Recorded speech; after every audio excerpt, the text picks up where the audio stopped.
January 1st. Unfortunately, nearly 30% of U.S. high school students aren't making it to graduation. And every one of us, every parent, every friend, and neighbor, has the responsibility to provide the support and encouragement they need to make it through. Because we all need to see a lot more of these pictures. The topic is the evolution of affirmative action, and we're talking to Dr. E. Kelly Sanford from Tennessee State University and Ms. Laverne Walker from Clarksville, Tennessee. Ms. Walker, before we had our first commercial break, we promised that we'd give you an opportunity to make some statements in reference to affirmative action and how you see the evolution of affirmative action, and let's give you an opportunity to do that now. Fine. Civil rights acts go back to 1866, as it has to be seen in a historical context. And there were several civil rights acts, but somehow or other they never got implemented. So you have the Civil Rights Act of 1866, several in between. Then you had the Civil Rights Movement of the 1960s, and out of that came the Civil Rights Act of 1964. And to get that moving, Lyndon Baines Johnson came out with an executive order, 11246 and 11375. 11246 is for race, and 11375 is for women. And this was an executive order to establish affirmative action. But it's always in the implementation. We can have something written into law, but it just seems to take the longest time, and it drags on and on and on. So it wasn't until 1978 that they really got a structure, and the OFCCP as the agency that was going to monitor affirmative action. There's always this resistance to change, and so there was a lot of animosity towards affirmative action, but it came about because of the industry that was receiving federal funds. So any institution or agency that was receiving federal funds had to have an affirmative action plan with the OFCCP, which is the Office of Federal Contract Compliance Programs, monitoring those plans. People have a real misconception, and a lot of people, you have to understand, did not want affirmative action to work. So a lot of nepotism was happening in the workplace because most businesses were started by families, so family members were involved.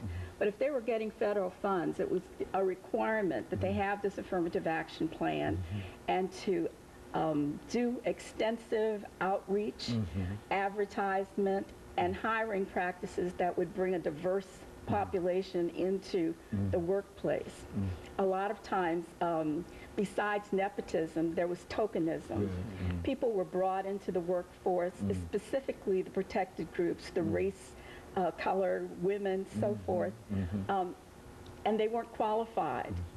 And it was purposefully done in a lot of instances to say, see, we brought this person in, but they can't do the job.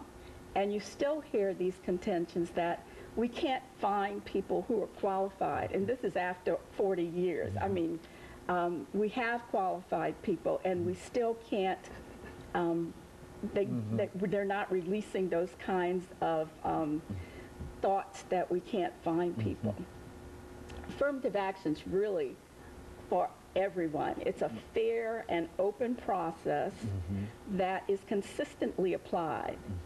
And it's by top management, so that you bring in the people who are qualified to fill those levels of the workplace where you have underrepresentation.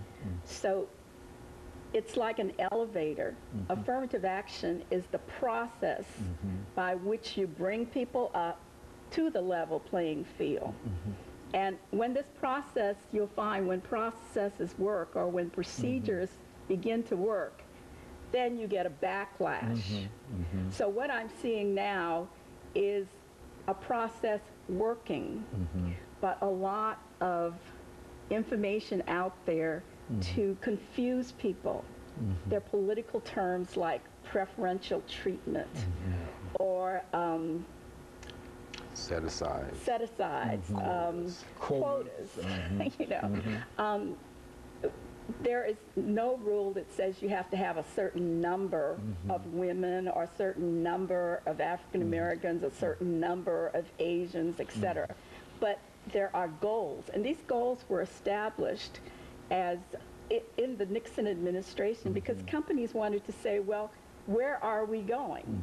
If you're at zero, you have to know somewhere where you're going. And the OFCCP has said these are neither the top nor the bottom, but they give you some idea about where you're going. So that's why we have goals. No one says that you have to have 1, 2, 3, or whatever, but the persons have to be qualified. Now, affirmative action takes in race, color, it takes in women, so it takes in persons with disabilities. So any one of us at any time could become disabled. We could get cancer or we could get all kinds of disease. HIV is covered. Mental disorders are covered. So that we try to bring people into the workplace and give them an equal opportunity when they are qualified to have a job, to be employed, and to work in the workplace. And so in a real sense, I think as you indicated, Ms. Walker, that affirmative action is not especially for any one particular segment of society, that large numbers of individuals, large numbers of groups can benefit. Absolutely. In a real sense, Persons out of over 40. action. Okay, that is a group that is a group. would be capable of being considered to be a part. Well, now, Dr. Sanford, let's. We're making preparations for our last commercial break here, but when we come back, let's have you to deal with this as an issue. It seems to me that this whole idea of affirmative action, as we talk about the evolution of it, it seems to me that it has almost moved off the playing field itself, which is to say we don't hear too many people talking about affirmative action, quotas, and et cetera, almost as if we assume that everything has already been accomplished now. And so I guess the question is, where do we go now in terms of making affirmative action a reality? And when we come back, we want you to deal almost exclusively with this, because that's where we are now. It seems to me that we've had affirmative action and we've had the quota idea, and people have sort of moved it in and out, and especially this administration, they're not, it seems, concerned, even though they might be making great strides in other areas dealing with race and et cetera, but it is not concerned about affirmative action in that connection. And so when we come back, let's have you to deal with that, and we'll be back with our audience following this very, very short commercial break.